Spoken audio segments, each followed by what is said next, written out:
Hepatitis B या सी, क्या आपको पता है कि दोनों में से खतरनाक कौन सा ज़्यादा है और दोनों में फ़र्क क्या है हेपेटाइटिस बी और सी में? इससे पहले ज़रा आपको यह पता होना चाहिए कि असल में हेपेटाइटिस होता क्या है।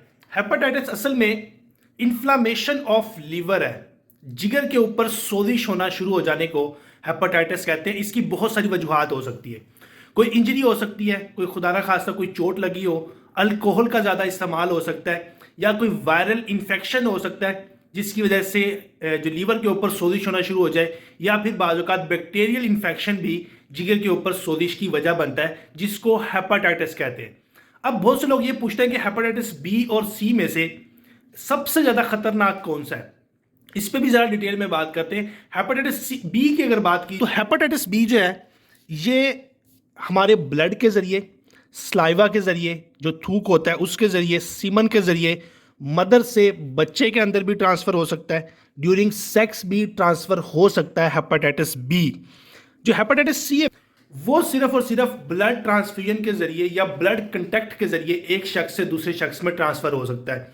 कोई यूज सिरिंजेस का इस्तेमाल किया गया हो, कोई नीडल का इस्तेमाल किया गया हो, मेडिकल इंस्ट्रूमेंट किसी हेपेटाइटिस सी वाले मरीज के जो जिसको पहले पॉजिटिव था दूसरे नॉर्मल शख्स को लगा दिया जाए, तो उससे भी हेपेटाइटिस सी ब्लड कंटैक्ट की वजह से ट्रांसफर होता है। लेकिन हेपेटाइटिस बी जो है वो स्लाइवा के जरिए और बाकी उसके दूसरे रूट्स भी हैं जिसके जरिए वो ट्रांसफर हो सकता है। अब जब भी हेपेटाइटिस होगा बी या सी, और खुदा ना खास्ता इसको सही तरीके से ट्रीट ना किया जाए या लेट पता चले, तो वो अल्टीमेटली लीवर की सिरोसिस, लीवर का सुकड़ जाना और बाज़ केसेस में लीवर कैंसर की भी वजह बनती है। दोनों में मजीद डिफरेंस की बात करें तो हेपेटाइटिस बी की वैक्सीनेशन मौजूद है जो कि किसी भी एज ग्रुप में लगाई जा सकती है, लेकिन बदकिस्मती से हेपेटाइटिस सी की कोई वैक्सीनेशन मौजूद नहीं है।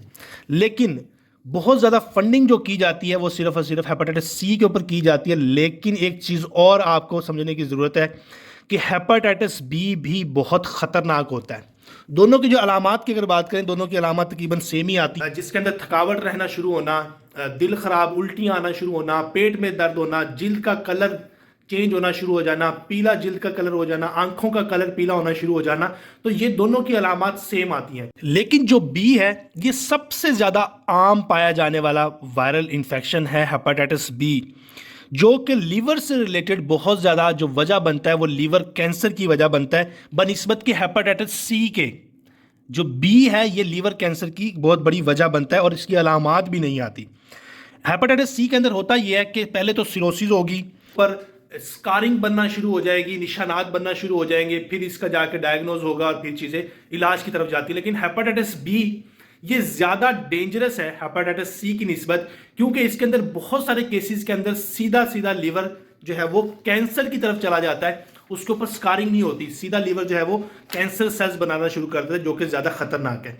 और इसके अलावा हेपेटाइटिस बी की वजह से ज़्यादा डेथ्स होती हैं पूरी दुनिया के अंदर बनिस्बत के हेपेटाइटिस सी।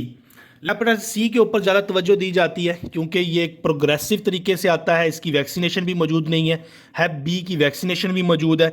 और एक ही मरीज़ को, बहुत से लोग ये भी पूछते हैं आपने कोई टेस्ट करवाया खुदा ना खास, तो एक ही मरीज़ को दोनों हेपेटाइटिस बी और सी दोनों हो सकते हैं एक ही टाइम में।